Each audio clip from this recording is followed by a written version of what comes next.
Bien, muy buenas noches. Vamos en realidad a hacer un repaso porque la última clase no pude grabar esta sesión. Entonces vamos a repasar lo que hicimos y vamos a avanzar un poquito más para que en la clase de mañana miércoles podamos retomar el tema, pero ya con algo avanzado. El tema es el consumo, el ahorro y la inversión. Entonces, en este tema del consumo, el ahorro y la inversión, vamos a ver la función de consumo, la función de ahorro, la función de inversión y una identidad muy importante que hay en la macroeconomía, que es el ahorro es igual a la inversión en una economía cerrada. ¿Ya?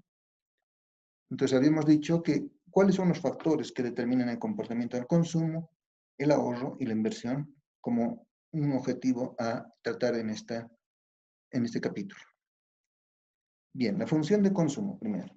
La función de consumo evidentemente tiene sus factores determinantes. El consumo, estamos hablando del consumo en general de una sociedad, el consumo de una economía en un país determinado, ¿no? Entonces, el consumo son todas las compras de bienes y servicios que se hacen en un país.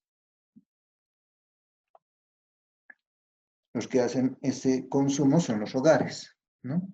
Entonces partimos de un agregado que se llama el ingreso disponible que existe en la economía de parte de los hogares. Entonces, también llamado ingreso personal disponible. Corresponde al monto de la sociedad que dispone para consumir y para ahorrar. Es decir, que ese ingreso personal disponible se lo puede ahorrar o se lo puede consumir. Cuando ese ingreso personal disponible es más grande, más elevado, hay posibilidades de ahorrar, pero si ese ingreso disponible es reducido, se limita todo a consumir, a comprar bienes y servicios y no se ahorra, ¿no? Se imposibilita ahorrar. Decíamos también que este ingreso disponible, como varios factores dependen, o sea, son determinantes para el ingreso disponible. Entonces, primero está el ingreso nacional en general. El ingreso nacional es la renta nacional de todas las personas en una determinada economía, la renta nacional, el agregado de los ingresos nacionales. A ese ingreso nacional la gente paga impuestos, entonces les resta lo que se llama TIND, que son los impuestos indirectos que vienen por el IVA, el impuesto al valor agregado, que pagan, digamos, las empresas, tanto unipersonales como, digamos, personales, o sea, más grandes, y esas empresas tienen que pagar un impuesto que es el IVA, el impuesto al valor agregado, que sale del 13% de la diferencia entre sus ingresos y sus egresos. Después está un positivo, algo que se le aumenta al ingreso nacional, que son los subsidios del Estado. Los subsidios del Estado pueden ser tanto las transferencias, o sea, algún tipo de subsidio, o cierto mantenimiento de un precio de un determinado producto. Por ejemplo, en Bolivia estaba la subsidia de la harina, entonces se mantiene un precio. Está sucedido a la gasolina, entonces se mantiene un precio y eso suma más bien al ingreso nacional.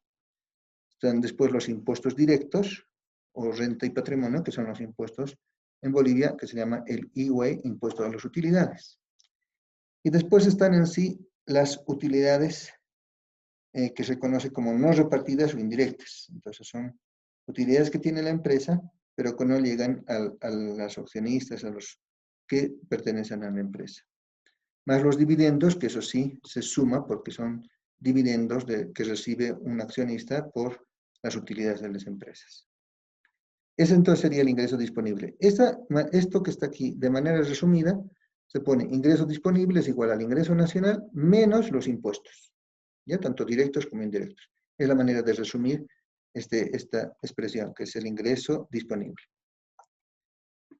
Ese ingreso disponible entonces es tan importante porque el consumo de una sociedad, incluida toda la sociedad, todas las personas que tienen capacidades para comprar bienes y servicios, está en función del ingreso disponible. El consumo de los hogares, de las familias, está en función del ingreso disponible. Si el ingreso disponible es alto, la gente va a poder consumir más. Si el ingreso disponible es bajo, la gente va a poder consumir menos. ¿Ya? Ese ingreso disponible, como hemos dicho, es del ingreso que uno percibe, o sea, para entenderlo más fácil, del ingreso que uno percibe, les restamos sus impuestos y eso es lo que me queda para gastar, para consumir o para ahorrar. La forma matemática de esa expresión, en una ecuación lineal que se conoce, y igual a A más BX, consumo se dice así. El consumo es igual a C con una rayita encima que significa consumo medio, consumo autónomo. Es el consumo que no depende del ingreso disponible. ¿Ya? Que de alguna manera puedo consumir aunque no tengo un ingreso disponible mi persona, ¿no? Más PMC, que significa propensión marginal a consumir. PMC significa propensión marginal a consumir. Por el ingreso disponible. Por el ingreso disponible. Esa es la ecuación matemática, ¿no? Elementos a destacar de aquí es la propensión marginal a consumir, que enseguida vamos a ver su concepto, pero es un elemento muy importante porque es como lo que determina cuánto va a variar el consumo en función de la variación del ingreso disponible. ¿Cuánto va a variar el consumo en función de la variación del ingreso disponible? En otras palabras, si el ingreso disponible se incrementa en un valor, digamos que si yo tengo más ingreso disponible de 100 bolivianos, ¿en cuánto se va a incrementar mi consumo? ¿No? Entonces yo voy a poder decir, si mi ingreso disponible se incrementa en 20%, entonces mi consumo se va a elevar en 15%, por decirlo.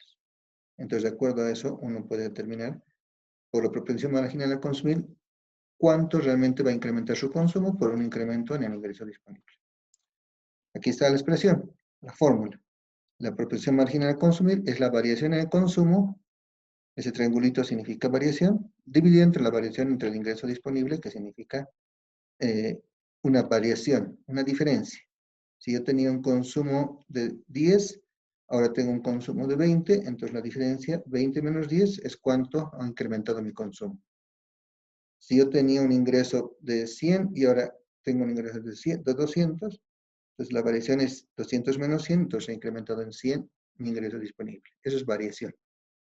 Aquí tengo un ejercicio, ¿no? Decíamos, si el ingreso disponible es 2.500, un ingreso disponible 2, digamos 2.800, es decir, se ha incrementado el ingreso disponible, y el consumo tenía inicialmente 2.000, y ahora tengo un ingreso, un consumo, mejor dicho, 2 de 2.100, entonces vamos a calcular la propensión marginal a consumir. La propensión marginal a consumir, como les decía hace rato, la fórmula es esta, es la variación en el ingreso disponible dividido entre la variación en el consumo dividido entre la variación en el ingreso disponible. Entonces esto lo vamos a extender. A ver, veremos si se puede acá. 10. Entonces, la variación en el consumo primero. Consumo 2 menos consumo 1, la fórmula. Consumo 2 es 2.100, consumo 1 es 2.000. Entonces la diferencia 2.100 menos 200 sería, menos 2.000 sería 100. Y la variación en el ingreso disponible sería 2.800 menos 2.500 sería 300. Por lo tanto, tengo arriba 100 y abajo 300. Hago la división, 100 entre 300 es 0,33. ¿Qué significa esto? ¿No? Es una propensión marginal de 0,33. La propensión marginal es un valor que siempre va a salir un valor entre 0 y 1. Cuanto más cercano a 1 es, significa que estoy consumiendo casi el 100% de mi ingreso disponible. Cuanto más cercano a 0 es, quiere decir que estoy consumiendo una parte mínima y lo demás lo estoy ahorrando. En este caso sale 0,33. Pongámoslo en porcentaje para que se entienda mejor, 33%. Entonces, del ingreso disponible que tengo, el 33% lo consumo y el 67% lo ahorro. Repito que eso se puede hacer si mi ingreso disponible es mayor, ¿no? Por ejemplo, imagínense que esto sea en dólares, los $2.100, $2.000 es un ingreso, $2.500 y $2.800 es un ingreso importante, por lo tanto, de ahí estoy destinando al consumo el 0,33, o sea, 0,33%. ¿Cuánto aumenta el consumo cuando aumenta el ingreso disponible? Es la pregunta que respondo. El consumo aumenta en 0,33 por cada un boliviano adicional que tenga. Si tengo 100 bolivianos adicionales de ingreso, va a aumentar en 33 bolivianos mi consumo. Si tengo 1.000 bolivianos adicionales de ingreso disponible, mi consumo va a aumentar en 330. Y así sucesivamente, ¿no? Bien, veamos entonces lo siguiente. Tenemos ahora Este es el ejercicio, este es el ejemplo. Y viene aquí la explicación de lo que les decía. La propensión marginal a consumir está entre 1 y 0, entre 0 y 1. Entonces dice, la propensión marginal a consumir es 1 cuando todo el ingreso se consume. Cuanto más cercano a 1 estamos, es decir, que mayor proporción de mi ingreso lo destino al consumo. Cuando la propensión marginal es igual a 0, quiere decir que todo el ingreso se ahorra. Todo el ingreso se ahorra, no se consume, ¿no? Entonces, en ese caso es porque la gente tiene cierto ingreso que le permite mantener nomás su consumo sin necesidad de estar gastando todo su ingreso que ha recibido, todo su ingreso disponible que tiene. La ecuación sería así. Consumo igual a consumo autónomo más propensión marginal a consumir por el ingreso disponible. La variable dependiente es el consumo, la variable independiente es el ingreso disponible. Cuando decimos consumo en función del ingreso disponible, estamos diciendo que si aumenta el ingreso disponible, voy a poder consumir más. Pues aumenta el ingreso disponible, consumo más. Si disminuye el ingreso disponible, disminuye el consumo. Entonces, hay una relación directa. ¿Ya? C con rate encima, C constante es constante o coeficiente que se mantiene constante. La propensión marginal a consumir es la pendiente de la función y eso es lo que explica entonces. Desde la economía se dice C es el nivel de consumo, C con rate encima es el consumo autónomo, no depende del ingreso disponible. El signo positivo significa una relación directa que cuando el ingreso disponible aumenta, el consumo también va a aumentar. Propensión marginal a consumir significa que mide el grado de sensibilidad del consumo cuando el ingreso disponible cambia. Y Y significa ingreso disponible. Entonces, ¿cuáles son los otros factores que explican también el consumo? Es decir, ¿de qué depende que la gente tenga dinero para consumir, para gastar, para comprar bienes y servicios? Depende, además del ingreso disponible que ya hemos explicado, depende también de la distribución del ingreso. Entonces, en una sociedad, el ingreso que entra al país por diferentes factores, venta de productos de diferentes empresas, transferencias del Estado a los sectores más vulnerables, bonos, etc. Todo eso son la demanda interna, es lo que garantiza que la gente tenga dinero para consumir. Si ese dinero, ese ingreso nacional, se distribuye adecuadamente entre los diferentes sectores, clases sociales, etc., trabajadores, empresarios, qué sé yo, jubilados, etc., entonces vamos a poder obtener un mayor consumo. Depende también de las condiciones de créditos. Si la gente puede prestarse para comprarse algún bien, un televisor, un auto, etc., entonces el consumo va a aumentar. Si las condiciones de crédito obviamente son favorables, ¿no? Tasas de interés no muy altas, no demasiados requisitos para poder favorecer, o sea, los requisitos que sean los necesarios, exigentes, pues sí, pero los necesarios que garanticen que ese préstamo se devuelva, etcétera, pero con tasas de interés no muy altas. El consumo de productos duraderos, ¿no? Es decir, la gente consume productos que le puedan durar en el tiempo, va a aumentar también el consumo, ¿no? De bienes y servicios. Las expectativas de los precios. Si las personas, expectativas son lo que puede pasar en el futuro, las expectativas, el pensamiento que tengo de lo que puede pasar en el futuro, las creencias que tengo respecto al futuro de la economía. Entonces, si tengo las expectativas de que los precios van a subir, entonces la gente, ¿qué creen que haga? ¿Consume más ahora o consume o espera después? Exacto, va a consumir más ahora, porque si está pensando que en el futuro van a aumentar los precios, prefiero de una vez consumir ahora. Si la expectativa es que los precios se van a mantener más o menos estables, entonces puedo planificar mi consumo de acuerdo a esa expectativa. Por ejemplo, en esta situación de cuarentena actual, o sea, la gente piensa que por ahí, en algún momento, con este gobierno que tenemos, con la situación de la pandemia, por ahí se va a agravar la situación de la economía, entonces conviene ahorrar, conviene de algún modo tratar de ahorrarse lo poco que tengo, o lo más que tenga, lo más que sea posible, para en un momento que por ahí no tengo normalmente ingresos, tener un ahorro determinado, ¿no? Entonces la gente está pensando en las expectativas del futuro, no solamente de los precios, sino también de la economía en general. La función de consumo. Entonces esta es la gráfica de la función de consumo.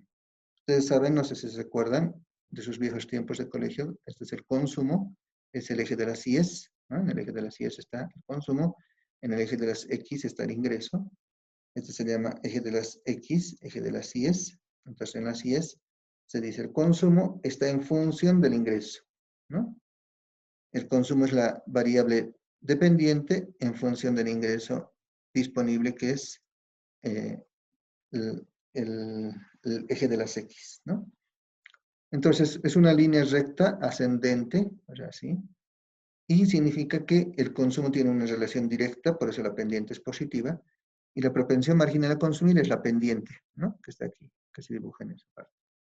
Son las variaciones en el consumo sobre las variaciones en el ingreso disponible. Es la propensión marginal a consumir.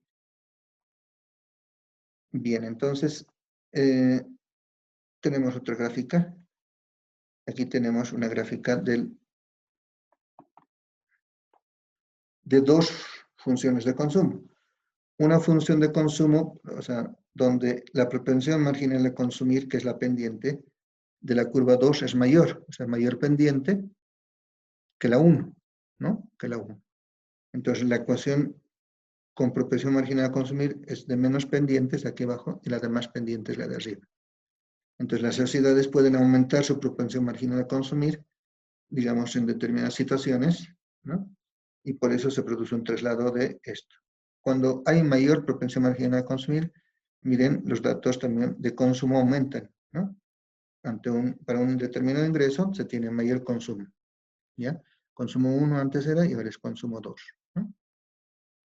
Evidentemente para ambos el consumo autónomo lo mantenemos constante, pero lo que aumenta es el consumo y producto de la variación en la propensión marginal a consumir.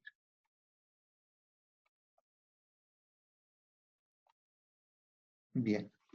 O sea, también otra forma de trasladado de la curva, de crecer la función de consumo, es que pueda tener desplazamientos hacia arriba y estamos aumentando el consumo, ¿no? Puede ser, digamos, si partimos de la línea azul y estamos yendo a un aumento del consumo, vamos a la línea punteada, a la derecha. Y si partimos de la línea azul y hay una disminución del consumo, estamos yendo a la izquierda. Entonces es contracción del consumo. A ver un ratito. Contracción del consumo y expansión del consumo. Ya. Contracción del consumo. Sí, me parece que esto está al revés. O sea, esto sería expansión, es más bien hacia la derecha.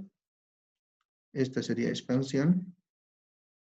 Esta curva sería expansión. Y esta sería contracción, ¿no? Esta de acá. Contracción del consumo. Entonces disminuye el consumo, aumenta el consumo hacia la derecha, ¿no? Consumo está en función de otros factores que pueden hacer que se desplace toda la curva, ¿no? Ahora, hemos visto, por ejemplo, si la distribución del ingreso mejora en un país, el consumo en general va a aumentar. Entonces, si hay una distribución, un cambio en la distribución del ingreso, mejora la distribución del ingreso, pues va a aumentar el consumo, ¿ya?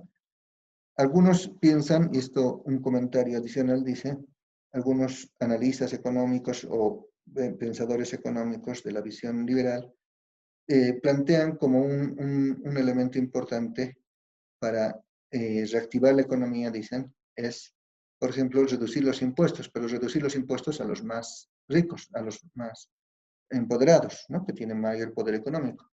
Y eso con la idea de que si se disminuyen los impuestos a los más ricos, ellos van a invertir en más y eso va a generar mayor consumo, ¿no? O sea, van a tener mayor inversiones, va a generar empleo y van a tener mayor consumo porque se va a comenzar a contratar trabajadores, se va a expandir el empleo y eso va a generar que la gente tenga más dinero porque tiene más ingresos. Sin embargo, en la práctica se ha comprobado tanto en gobiernos de Bush como de Reagan, que han aplicado esas medidas de reducir los impuestos, es que en general las personas que tienen más ingresos, ¿no? En la práctica, o sea que son millonarios, ¿no? No están incentivados por una baja de impuestos para directamente consumir o invertir, sino más bien lo que hacen con su dinero es acumularlo y ahorrarlo, ¿no? Entonces, si realmente se quiere aumentar el consumo, Lo que se tiene que afectar es en la sociedad es a la clase media y a la clase empobrecida. Es decir, si les mejoras las condiciones de las personas de clase media y de los de clase pobre, ellos van a ver incrementados sus ingresos y sí van a querer consumir porque aspiran a tener algunos bienes y servicios. Pero en cambio el millonario no piensa en ese momento en tener más bienes y servicios porque más o menos sí está acomodado, ¿no? Entonces es un criterio de política económica para ver cómo podemos expandir el consumo, ¿ya? Ahora, para terminar vamos a hacer una diapositiva más, que es la función del ahorro, y en este tema vamos a plantearlo la siguiente clase, pero con la siguiente lógica. El ahorro está en función del ingreso disponible y también en función del consumo.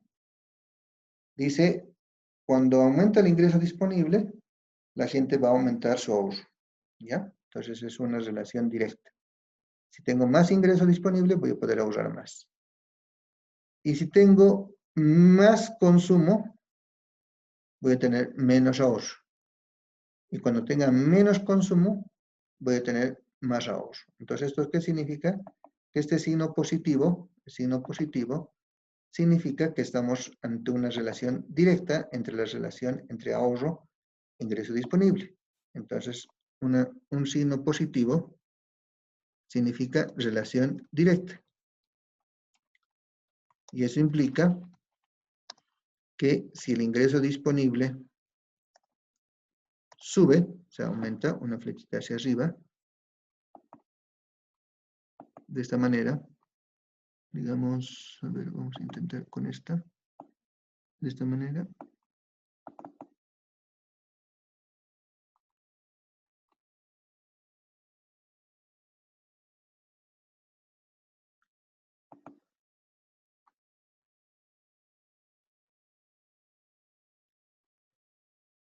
Ya, supongamos que está ahí. Si el ingreso disponible aumenta, por lo tanto, el ahorro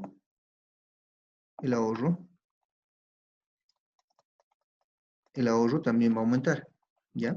Entonces eso significa cuando el ingreso disponible sube, también el ahorro va a aumentar. Eso significa relación directa, ¿ya? Relación directa.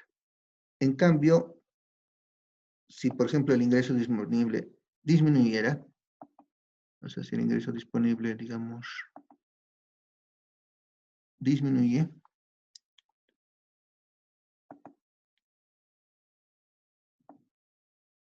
vamos a suponer así, ¿ya?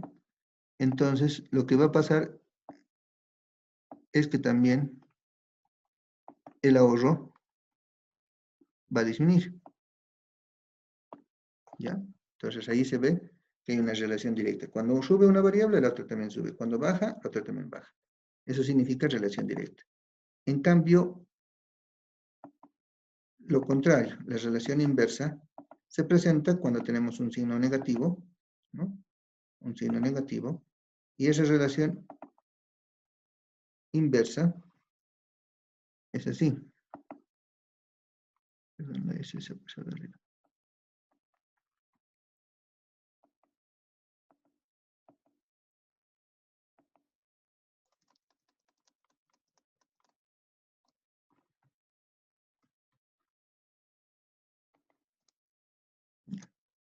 Esto pasa con el ahorro, entonces, está aquí el ahorro.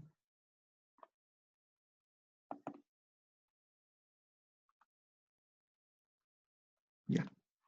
Ahora, decíamos lo siguiente, vamos a poner otro cuadro de texto. Si la relación es inversa, hay un signo negativo ahora. El signo es negativo, ¿ya? Eso es cuando la relación es inversa. Y significa que si el ingreso disponible, en este caso ya no es el ingreso disponible, si el consumo aumenta, ¿no? Si el consumo aumenta, pues estos dos, sería si el consumo aumenta, esta vez, cuando el consumo aumenta, ¿dónde tenemos eso?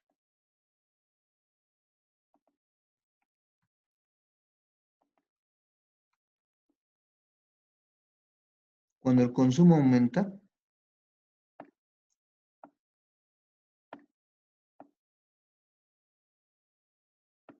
vamos a tener que el ahorro va a disminuir. Entonces esta vez es al revés, el comportamiento es así. El ahorro va a disminuir. Entonces el ahorro disminuye porque consumo más, entonces tengo menos para ahorrar, entonces disminuye el ahorro. Y cuando el consumo disminuye,